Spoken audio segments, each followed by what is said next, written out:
Hello. मैं फिर से लाइव आ गई। आ, जैसे कि मैं ऑलमोस्ट हर लाइफ के स्टार्ट में कहती हूँ, मैं नीम करोली बाबा समाधि आश्रम गई थी और वहाँ मुझे डाउनलोड आया था कि मुझे रोज लाइव जाना है। बीच बीच में एक दो दिन मिस हो जाते हैं। अक्रॉस फेसबुक, इंस्टाग्राम एंड मेरे यूट्यूब चैनल पे मैं अलग अलग जगह पर लाइव जाती हूँ और कोशिश रहती है कि जितने भी लाइव हों अक्रॉस द प्लेटफॉर्म्स वो सारे के सारे मेरे यूट्यूब चैनल पे मिल जाएं। तो अगर आपने कोई भी सुना और आपको ऐसा लगता है कि आपको और सुनने हैं बट वो आप जिस प्लेटफॉर्म पे हो उस प्लेटफॉर्म पे नहीं है, तो आप मेरे यूट्यूब चैनल चेतना पारेख पे देख सकते हैं। लास्ट मैंने जो फेसबुक पे लाइव किया था, अच्छा, और हाँ, फेसबुक पे मैं हिंदी में खूब बात करने की कोशिश करती हूँ। इंस्टाग्राम एंड यूट्यूब पे I try to talk in English, but generally सब कुछ मिक्स होता है। लास्ट मैंने जो फेसबुक पे लाइव किया था उसमें मैंने बहुत ही सहजता से लॉ ऑफ अट्रैक्शन को समझाया था। लॉ ऑफ अट्रैक्शन को समझाया नहीं था, लॉ ऑफ अट्रैक्शन पे चर्चा की थी। तो मैंने सोचा शायद आज उसी को कंटिन्यू करते हैं। तो उस पिछले वाले में मैंने कहा था कि लॉ ऑफ अट्रैक्शन को इतना भारी तरीके से समझने की जरूरत नहीं है, इतना सारा कंटेंट है इंटरनेट पे, और उसमें से कोई भी कंटेंट गलत नहीं है। ये मैं नहीं कह रही कि कोई भी कंटेंट लॉ ऑफ अट्रैक्शन पे जो इंटरनेट पे है वो गलत है, but what I am trying to say is that किसी भी चीज को कंफ्यूजिंग बनाने की जरूरत नहीं है। कोई भी लॉ, जैसे मैंने उस वाले लाइव में भी एग्जांपल दिया था, for example law of gravity, हम उस लॉ ऑफ ग्रेविटी को भी जब समझते हैं, हम सिंपली समझते हैं और फिर अपना जीवन नॉर्मली जीते हैं, हम उससे ऑब्सेस नहीं हो जाते। बट मैं एक तरीके का ऑब्सेशन देखती हूँ लॉ ऑफ अट्रैक्शन की तरफ।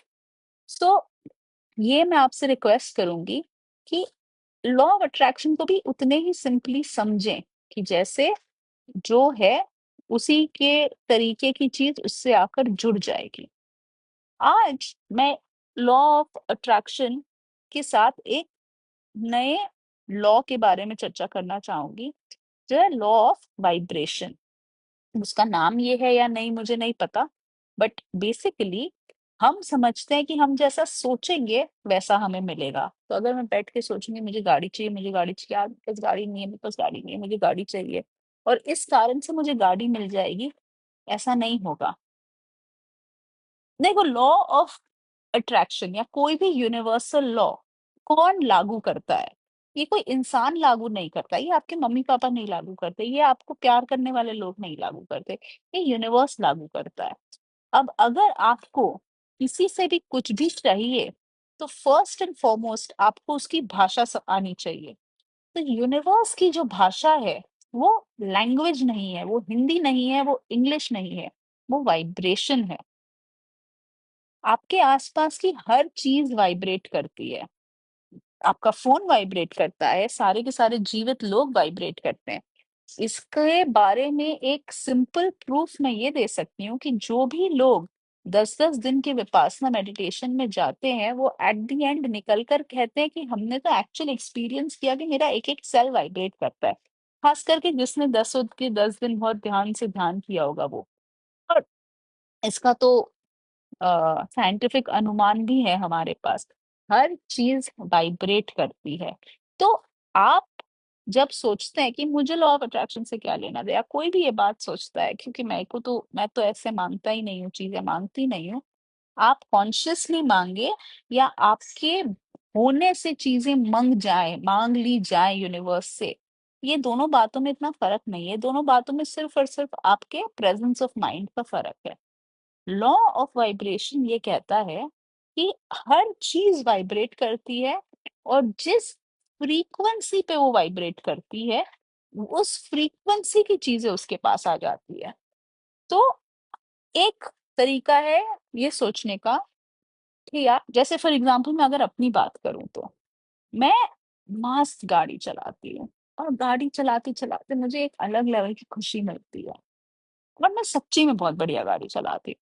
और किसी दिन गाड़ी चलाते चलाते मैं अगर मेरा बस ध्यान इस बात पे चला जाए कि पता है यार, अगर कोई नई गाड़ी होगी ना तो अलग लेवल से मजा आएगा मुझे भी गाड़ी चलाने में। क्योंकि ये गाड़ी तो बहुत बढ़िया है, मैंने तो इस गाड़ी को बहुत अच्छे से चलाया, बहुत एन्जॉय किया। बट एक नई गाड़ी होने से मुझे एक अलग डायमेंशन मिल जाएगा, मेरे पास वो पॉसिबिलिटीज़ आ जाएँगी। अब ये थॉट मैं एक्चुअली सोचूँ या ना सोचूँ, सिर्फ़ और सिर्फ़ अपनी पुरानी गाड़ी को एन्जॉय करूँ, तो डिवाइन टाइमिंग, नॉट मेरे टाइमिंग बट डिवाइन टाइमिंग से जब मेरे पास नई गाड़ी आने का समय होगा, मुझे ये नहीं सोचना होगा कि उसके लिए पैसे कहाँ से आ रहे हैं, कौन-सी गाड़ी लेनी होगी, क्या करना होगा। वो गाड़ी खुद ब खुद चलकर मेरे पास आ जाएगी, क्योंकि मैं एक इतनी एक्साइटिंग वाइब्रेशन बन जाऊँगी उस गाड़ी के लिए कि वो गाड़ी अपने आप मेरे जीवन में प्रत्यक्ष होना चाहेगी। उसी तरह दूसरा तरीका, इसी एग्ज़ाम्पल के दूसरे तरीके को देखते हैं। यार मेरे सबके आस-पास के पास सबके पास नई गाड़ी है, मुझे भी गाड़ी चाहिए, मुझे भी गाड़ी चाहिए। अब इसमें एक तड़प आ गई है, इसमें एक लैक की फीलिंग आ गई है, एक अभाव की फीलिंग आ गई है। ये अभाव की जो फीलिंग है, ये फीलिंग आपके पास क्या ला सकती है? ये फीलिंग आपके पास गाड़ी नहीं ला सकती, ये फीलिंग आपके पास सिर्फ़ और सिर्फ़ अभाव ला सकती है। तो लॉ ऑफ अट्रैक्शन को, चीज़ों को अपने जीवन में आने देने के और लॉ ऑफ वाइब्रेशन को, इन सब चीज़ों को समझने के बहुत सारे पहलू हैं। इसमें से एक पहलू ये था लॉ ऑफ वाइब्रेशन के बारे में।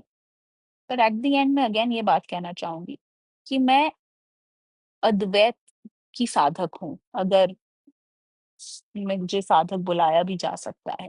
ये कहने का क्या मतलब है कि मेरा ये मानना है या मैं इस फिलॉसफी को मानती हूँ कि कुछ अलग नहीं है, सब एक धारा है और उसी धारा में सब चल रहा है, वननेस। ये मेरा मानना है, अभी ये मेरे एक्सपीरियंस में है कभी-कभी, अम, और अगर ये हमेशा ही मेरे एक्सपीरियंस में होता तो मैं तो एनलाइटेंड होती, तो वो तो मैं क्लेम नहीं कर रही। बट जब सभी मैं हूँ और मैं ही सब हूँ, तो मुझे किस चीज़ की ज़रूरत है? मुझे किसी चीज़ की ज़रूरत नहीं है, मुझे बस होना है और मेरे होने में जिसको जिस रूप को मेरे सामने प्रत्यक्ष होना है, वो हो जाएगा।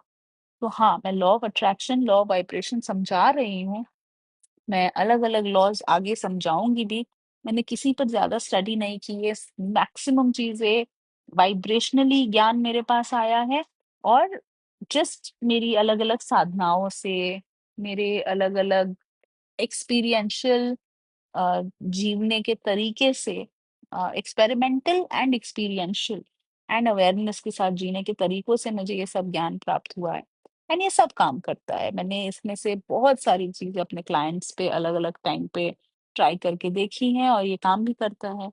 सो मैं ये नहीं कह रही कि आप इनको ट्राई ना करें, बट मैं कह रही हूँ कि किसी चीज़ में इतना ना खो जाएँ कि आप रियलिटी भूल जाएँ कि ये गेम है और हम इस गेम को खेल रहे हैं और इस गेम को हम मस्ती से खेलेंगे।